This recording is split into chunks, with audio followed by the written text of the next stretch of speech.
Yo, said about to be reacting to your car brand stereotypes. Hey man, I'm genuinely curious to see what people think about me and what I drive. And y'all about to figure out what they think about y'all as well. Not that I care or nothing, but let's see. Like people act differently based on what they're driving. If they're True. driving something like a Ram 2500, they're probably feeling all blue collar and tough. If they're driving a BMW 5 Series, they're probably smirking behind the tinted windows and feeling like the Wolf of Wall Street. Some people buy cars from certain brands to show off who they are. And the brand you buy from says a lot about your personality, but it might not be exactly what you want. This is what your car brand says about you. Tesla.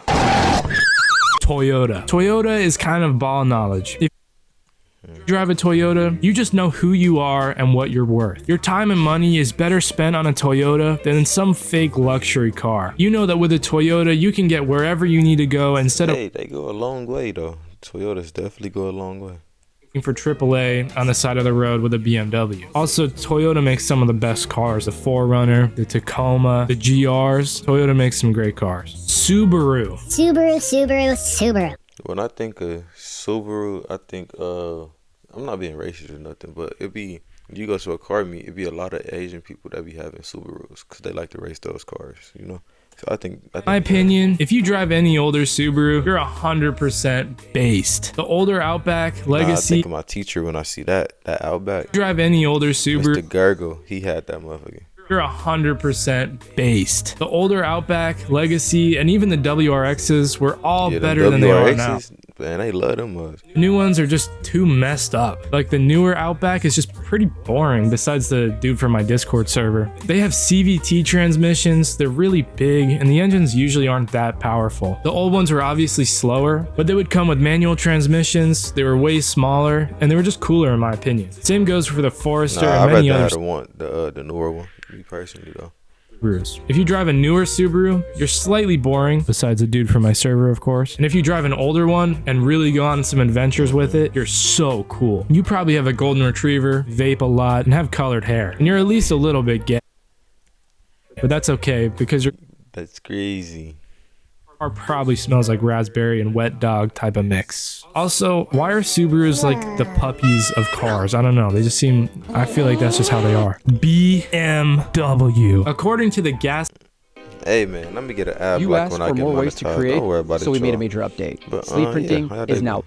gassy Discord server, BMWs are the most overrated car brand. However, I'd like to argue that Overrated? there's a Most overrated. Nah, cause they definitely they worth what you pay for it. I'm gonna say Dodge is the most overrated in my humble opinion. few sides to BMW. If you have a G80 or something, you're probably just a drop shipper under the age of 20, or your parents bought it for you. You only got this because you saw everybody on TikTok had them. You have no idea what it actually is. You don't have a love for BMW or anything to do with cars. You just like people looking at you. Older True. BMWs are a different perspective. The 2002, the E24, and That other was similar clean. ones Oh my offer a goodness, that's clean. very engaging and very fun driving experience. They're definitely enthusiast cars. If you don't drive your BMW for the badge and instead drive it for what it's meant to be, you're a BMW baller. If you have a BMW SUV, you're the absolute best taxi that your friends could ever wish for. These cars Nah, that has so many mechanical problems, whatever you want to call it. Maintenance. There you go. Them ones require so much maintenance. Trackhawk killers and super comfortable. I don't think most BMW SUVs hold true to BMW's core values, but they're definitely a very cool daily option. Hyundai and Kia. Yeah, don't get that. If you live in Milwaukee, Wisconsin, Chicago, who else got Kia Boys? St. Louis, Indiana. I don't know where else no other Kia Boys at, but do not get that mud, bro. Get it. You gonna wake Kia- up and it's gonna be gone. Or a Hyundai, you're very ethical. Hey, and is it that my pisses car? Hyundai and Kia. If you drive a Kia or a Hyundai, you're I had this exact car, and that's how they did my car. very ethical, and it pisses me off. They're very cheap cars, somewhat reliable, and generally pretty boring. If you manage to own one of these for more than a week without it getting stolen, and these cars are reasonable for commuting, honestly, I'd suggest you just leave it downtown with a USB stick next to it, let it get stolen, and let that insurance money hit. You're probably not going to care about that piece of shit anyway. I get if Hey you have a man, I'm not saying that's basically what happened to me, bro. I have full coverage insurance, thank God. But somebody stole my stuff. You know what I'm saying? They stole it. I wasn't really tripping over it, cause got a different car right away. Yes, sir. A Stinger or a Hyundai N thingy, then it's pretty cool, but I don't know if Hyundai or Kia are ever going to outrun their pasts. Nah. These cars are just kind of boring. Also, what the hell is up with Kia Souls just being the most dangerous cars on the road? People who are driving Kia Souls are always causing some kind of fatal accident for no reason at all. Also, those cars look butt ugly. There's so many other options before getting What a y'all know fucking about that? What y'all know about these commercials right here? Y'all too young. Y'all know about these commercials.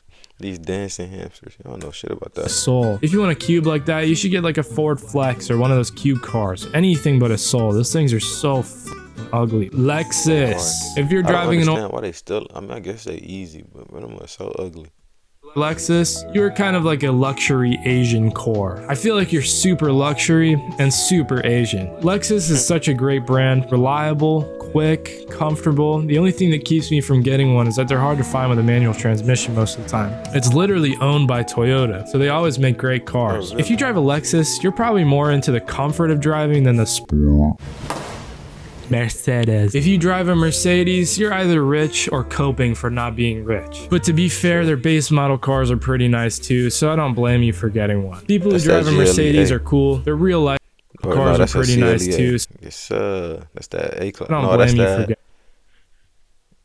This is either A or B class. I think it's B class. one. People who drive a Mercedes are cool. They're real life mob bosses. Fun fact, everybody who owns a Mercedes has a Tommy gun in their trunk, cannoli between two fingers, and a cool gangster hat. Also, Mercedes made that one ad with the dude spinning tires at the stop sign, which was super badass. So yeah, if you drive a Mercedes, you're cool. Ford. If you drive a Ford, you are a man. Even if Hey man, that's me.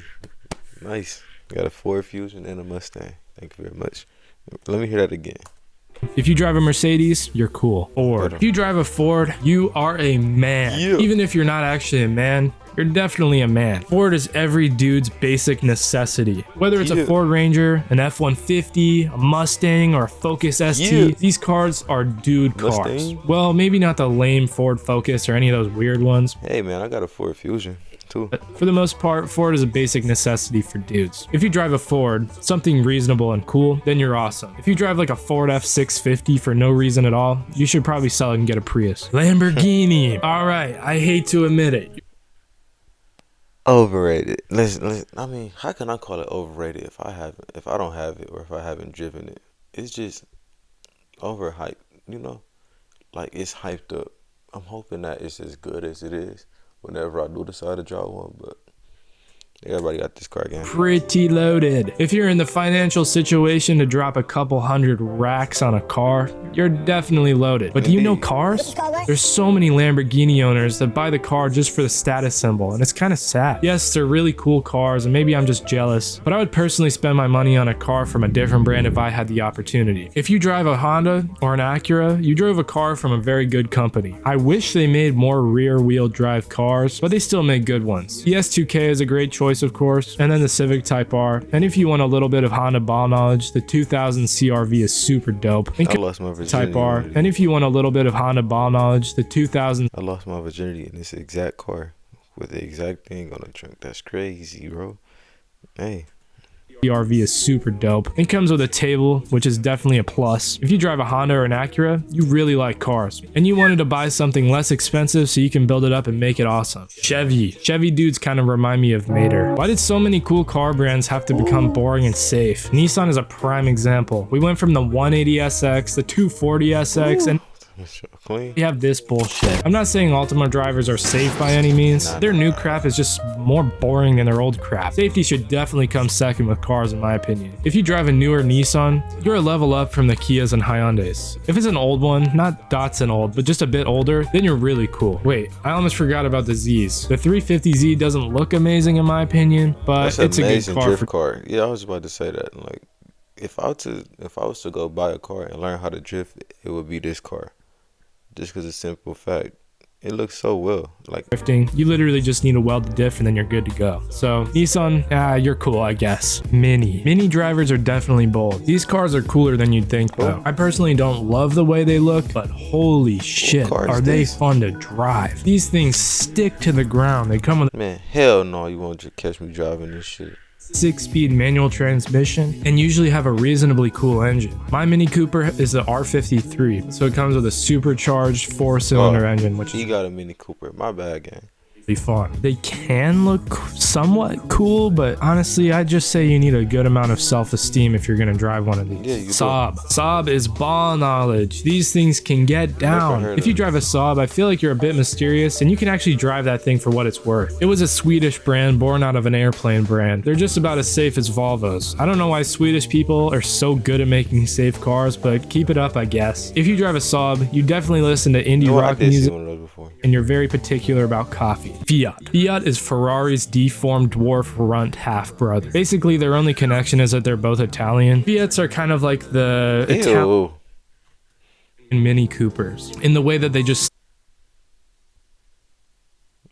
You dropping a note on this piece of shit. to the ground. I would never bring one of these cars to a drag strip, but they're very ideal canyon carvers. Volvo, peak human ever. Volvo owners are the absolute best. Owning a sleeper Volvo is possibly the most humble thing you can do. Volvos can do everything and they're super safe too. Have you ever met an asshole Volvo owner? Me neither. Nah. They're always the best. The V70R and the S60R are awesome, of course. And the Volvo 240 can do anything. So yeah, keep it up, Volvo. If you own a Volvo, you're winning in life. Alfa Romeo. You're just like the BMW dudes, but with a hint of Italian. Actually, more than a hint of Italian. You're very Italian. Also, these cars are harder to fix than BMWs. So the car's either broken or you're just a really good mechanic. Then it's a foreign car. I wouldn't suggest getting that car, bro. I ain't gonna lie. Mazdas are kind of sleepers. Oh yeah. So the car's either broken or you're just a really good mechanic. Mazdas are kind of sleepers. If you drive a Mazda, you're either a high schooler with a bit too much horsepower, or you're a car guy and you know about Mazda's untapped potential. The Mazda Speed 6, for example, Man, get a Miata, slap a turbo in that motherfucker. Psh, listen, you getting fooled by the horsepower, but you know how light that car is? With that turbo, that mother gonna go whew, take off. makes 275 horsepower stock. It's all-wheel drive and it can come with a 6-speed manual. They're also pretty reliable and they're reasonably priced too. Of course, Mazda also made the RX-7 and all those other cool cars that I don't want to talk about right now. Mazda drivers are either a little bit annoying or just chill dudes who like cars. What other brands do you guys want to hear about? Let me know in the comments. Hey man, I feel like he pretty much hit it right on the head with every brand. If you drive a car and you didn't agree with what he said about your car, let me know what you drive and what you think, honestly, because I feel like he hit it right on the head. But no, I'm going to catch you niggas in the next one. Yes, sir.